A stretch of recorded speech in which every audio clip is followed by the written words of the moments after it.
Hi friends, welcome to KBC சமையல். இன்றைக்கி நம்ம கொஞ்சமும் குலையாமல் உதிரியாக ரெஸ்டாரண்ட் ஸ்டைலில் பீஃப் பிரியாணி செய்ய போகிற செம்ம டேஸ்ட்டாக இருக்கும். வாங்க எப்படி செய்யுதுன்னு பார்த்துடலாம். வீடியோக்குள்ளே போகிறதுக்கு முன்னாடி நம்ம சேனல் ஃபஸ்ட் டைம் நீங்கள் பார்க்குறீங்க, சப்ஸ்கிரைப் பண்ணிக்கோங்க. பக்கத்தில் இருக்கிற பெல் ஐக்கானே கிளிக் பண்ணி அதில் ஆல் ஆப்ஷன் சேவ் பண்ணி வச்சுக்கோங்க. அப்போ தான் போடக்கூடிய ஒவ்வொரு வீடியோஸும் நோட்டிஃபிகேஷனாக வரும். சப்ஸ்கிரைப் பண்ண பார்க்குற புது வியூவர்ஸும் மறக்காமல் சப்ஸ்கிரைப் பண்ணி சப்போர்ட் பண்ணுங்கள். வாங்க வீடியோக்குள்ளே போகலாம். இப்போ ஒரு குக்கரில் 2 ஸ்பூன் எண்ணெய் வந்து சேர்த்துக்கலாம். இப்போ 2 ஸ்பூன் நெய் வந்து சேர்த்துக்கலாம். இப்போ நெய்யும் எண்ணெயும் சூடாயிடுச்சு. இதில் 2 கிராம்பு வந்து சேர்த்துக்கலாம், 2 ஏலக்காய் சேர்த்துக்கலாம், ஒரு சின்ன துண்டு அன்னாசிப்பூ சேர்த்துக்கலாம், ஒரு 2-3 துண்டு பட்டை வந்து சேர்த்துக்கலாம், ஒரு 2 துண்டு ஜாதி பத்திரி சேர்த்துக்கலாம், கொஞ்சமாக கல்பாசி சேர்த்துக்கலாம், ஒரு பிரியாணி இலையை 2 கட் பண்ணி வச்சுருக்கேன், அதை இது கூட சேர்த்துப்போம். இப்போ லோ டு மீடியம் ஃப்ளேமில் வச்சு நல்லா வந்து வதக்கி விட்டுடுவோம். நல்லா பொரிஞ்சு வந்து வரட்டும். நல்லா வந்து பொரிஞ்சு வந்துட்டு நான் வந்து ஒரு 3 வெங்காயத்தை கொஞ்சம் பெருசாக வந்து கட் பண்ணி வச்சுருக்கிறேன், அதை வந்து சேர்த்துப்போம். இப்போ நல்லா வந்து வதக்கி விட்டுடலாம். வெங்காயம் நல்லா கண்ணாடி பதம் வர அளவுக்கு வதக்கி விட்டுப்போம். இப்போ வெங்காயம் கண்ணாடி பதம் வர அளவுக்கு நல்லா வதக்கி விட்டாச்சு. நான் வந்து கொஞ்சமாக வந்து ரம்ப இலையை இந்த மாதிரி கட் பண்ணி வச்சுருக்கிறேன், அதை வந்து சேர்த்துப்போம். இது சேர்த்து நல்லா வதக்கி விட்டுடுவோம். நம்ம பிரியாணிக்கு வந்து ரம்ப இலை சேர்க்கும் போது நல்லா வாசமாக இருக்கும், டேஸ்ட் ரொம்ப சூப்பராக வந்துருக்கும். இப்போ ரம்ப இலையும் சேர்த்து நல்லா வதக்கி விட்டாச்சு. இது கூட ஒரு 2 ஸ்பூன் அளவுக்கு இஞ்சி பூண்டு பேஸ்ட் சேர்த்துப்போம். இப்போ இஞ்சி பூண்டு பேஸ்ட்லையும் பச்சை வாசனை போகிற அளவுக்கு நல்லா வதக்கி விட்டுக்கலாம். இஞ்சி பூண்டு பேஸ்ட் சேர்த்து வதக்கும் போது ஸ்டவ் வந்து லோ டு மீடியம் ஃப்ளேமில் வச்சுக்கோங்க, நான் அடி பிடிச்சிரும்.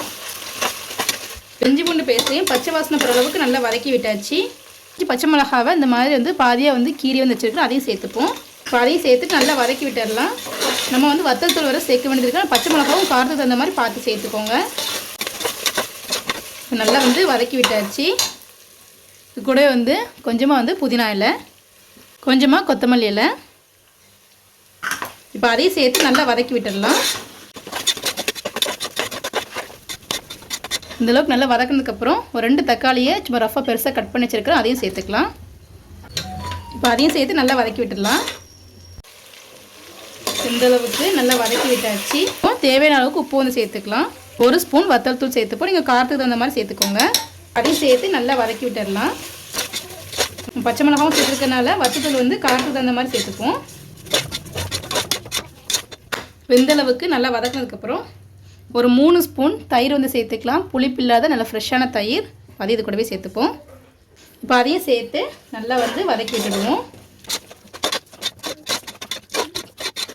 வெந்தளவுக்கு நல்லா வந்து வதக்கி விட்டாச்சு. இப்போ நம்ம கறி வந்து சேர்த்துக்கலாம். நான் வந்து 3/4 கிலோ பீஃப் எலும்போடு சேர்க்குறேன். இப்போ எல்லா பீஃபையுமே சேர்த்தாச்சு. இப்போ அதையும் சேர்த்து நல்லா வதக்கி விட்டுடலாம். எல்லா பீஃப்லையும் எல்லா மசாலாவும் படுற அளவுக்கு நல்லா மிக்ஸ் பண்ணி விட்டாச்சு. இப்போ ஸ்டவ் வந்து லோ ஃப்ளேமில் வச்சுட்டு குக்கருக்கு விசில் போடாமல் மூடி வச்சிடலாம். ஒரு 5 நிமிஷம் வந்து லோ ஃப்ளேம்லேயே இருக்கட்டும். பீஃபில் நல்லா தண்ணி ஊறி வரட்டும். ஒரு 5 நிமிஷம் ஆயிடுச்சு, ஓப்பன் பண்ணி பார்க்கலாம். பாருங்கள், நல்லா தண்ணி நல்லா ஊறி வந்திருக்கு. அது நல்லா மிக்ஸ் பண்ணிக்கலாம். நம்ம இந்த மாதிரி மசாலாவோடையே பீஃப் வந்து கொஞ்ச நேரம் வைக்கும் போது பீஃப் நல்லா வந்து சாஃப்டாக ஜூஸியாக இருக்கும். பீஃப் உள்ள வரைக்கும் ஒரு உப்பு உரப்பு எல்லாமே நல்லா பிடிக்கும். டேஸ்ட் ரொம்ப சூப்பராக வந்திருக்கும். இப்போ நல்லா வந்து மிக்ஸ் பண்ணி விட்டாச்சு. இப்போ நம்ம அளவு தண்ணி வந்து சேர்த்துக்கலாம். நான் வந்து இந்த உலக்குக்கு 1.5 உலக்கு வந்து அரிசி வந்து எடுத்துருக்கிறேன், அதுக்கு 3 உலக்கு தண்ணி வந்து சேர்த்துக்கலாம். 3 உலக்கு தண்ணி சேர்த்துட்டு நிறைய தண்ணி சேர்க்க வேண்டாம். நல்லா வந்து மிக்ஸ் பண்ணிவிடுவோம். நாங்கள் கறியில் வந்து நல்லா தண்ணி ஊறி வரும், ரொம்ப தண்ணி சேர்க்க வேண்டாம். நல்லா மிக்ஸ் பண்ணிவிட்டு உப்பு காரம் செக் பண்ணி பார்த்துப்போம். இப்போ வந்து காரம் வந்து கரெக்டாக இருக்குது, உப்பு மட்டும் கொஞ்சம் கம்மியாக இருக்குது, சேர்த்துக்கலாம். உப்பு வந்து கொஞ்சம் கரிப்பாக இருக்கிற மாதிரி பார்த்துக்கோங்க, அப்போ தான் அரிசி போட்டதுக்கப்புறம் கரெக்டாக வந்து வரும். இப்போ அது ரொம்ப கம்மியாக இருந்துச்சுன்னா அரிசி போட்டதுக்கப்புறம் இன்னுமே ரொம்ப கம்மியாக இருக்கும். இப்போ நல்லா மிக்ஸ் பண்ணி விட்டுடுவோம். நல்லா மிக்ஸ் பண்ணியாச்சு. இப்போ வந்து குக்கரை வந்து மூடிடலாம்.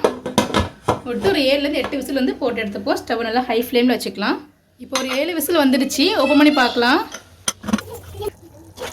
பீஃப் எல்லாமே நல்லா சாஃப்டாக வந்து வெந்துட்டு இப்போமே வாசம் அவ்வளோ சூப்பராக டெம்ப்டிங்காக வந்துருக்கு. அரிசி வந்து சேர்த்துக்கலாம். நான் வந்து 3/4 கிலோ பாஸ்மதி அரிசி வந்து எடுத்துருக்கிறேன். நல்லா வந்து நல்லா 3 தடவை நல்லா கழுவிட்டு ஒரு அரை மணி நேரம் நல்லா ஊற போட்டு வச்சுருக்கிறேன், அதை வந்து சேர்த்துருவோம்.